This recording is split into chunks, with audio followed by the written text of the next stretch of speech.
I didn't know that one small decision would quietly rewrite my entire life. At that time, I was 25 years old, tired, lost, and running out of chances. I wasn't dreaming big.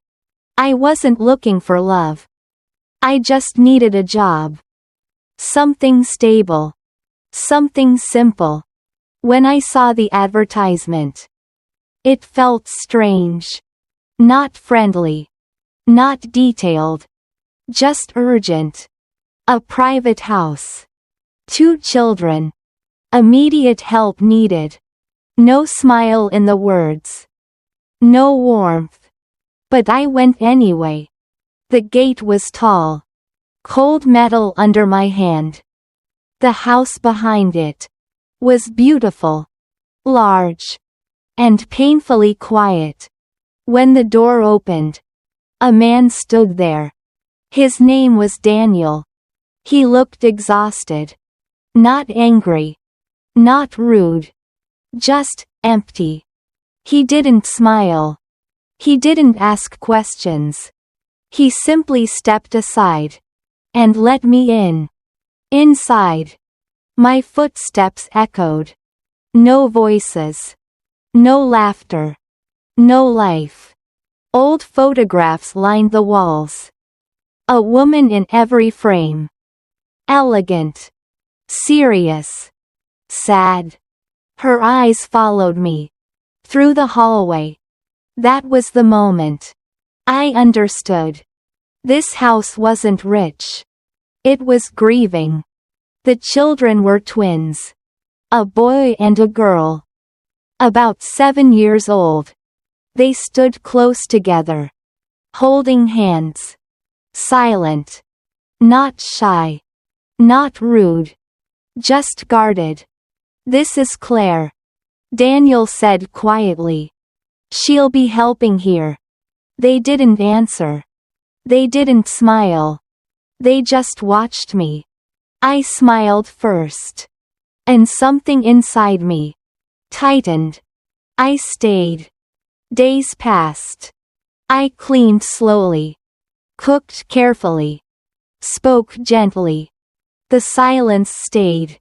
The children followed me everywhere. Not touching. Not talking. Just watching. As if they were afraid I might disappear. Like everyone else. Daniel left early every morning. Came home late every night. He ate alone. Spoke little. And never said her name. The house remembered her. Even if he didn't. One afternoon, while cleaning the attic, I found a small box. Dusty. Hidden. Inside were letters. And a thin diary. They belonged to Helen. I hesitated. Then I read. She wrote about loneliness. About living in a beautiful house that felt empty. She wrote about a husband who loved quietly, but didn't know how to reach her. She wrote about children who needed warmth more than anything else. I closed the diary with shaking hands. Daniel wasn't cold. He was broken. Slowly, things changed. One evening, I heard laughter. Real laughter. The twins were drawing together. Colors everywhere. Smiling. Daniel stood in the doorway. Watching quietly. They haven't laughed like this since she died. He whispered. His voice cracked. That was the first time. He let me see his pain. Then her sister arrived. Her name was Elena. She watched everything I did. Counted every move. Measured every word. "You're too close to the children," she said. Later, she cornered me in the kitchen. "Don't misunderstand your place," she said coldly. "This family was never happy. My sister was lonely here. Daniel cannot love. Her words stayed with me. They echoed. In the quiet moments, I began to doubt myself. My presence. My right to belong. Until one day, she crossed the line. The children need a real mother, she said loudly. Not someone who plays games. Before I could speak, Daniel stepped forward. She makes them happy, he said calmly.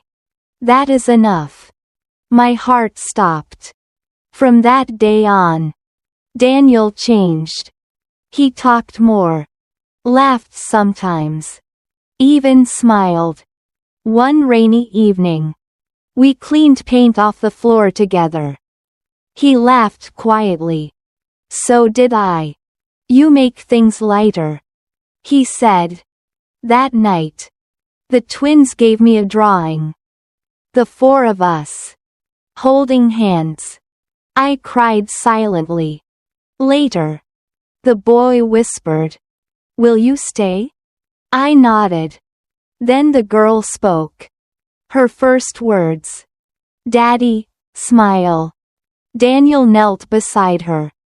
His eyes filled with tears. "I will," he said softly. That night, the house felt warm. Weeks later, Daniel came to my room. He looked nervous. Hopeful. "My life before you was only surviving," he said. "Now, I'm living." He kissed me gently. Elena found out. She accused me. Shamed me. I almost left.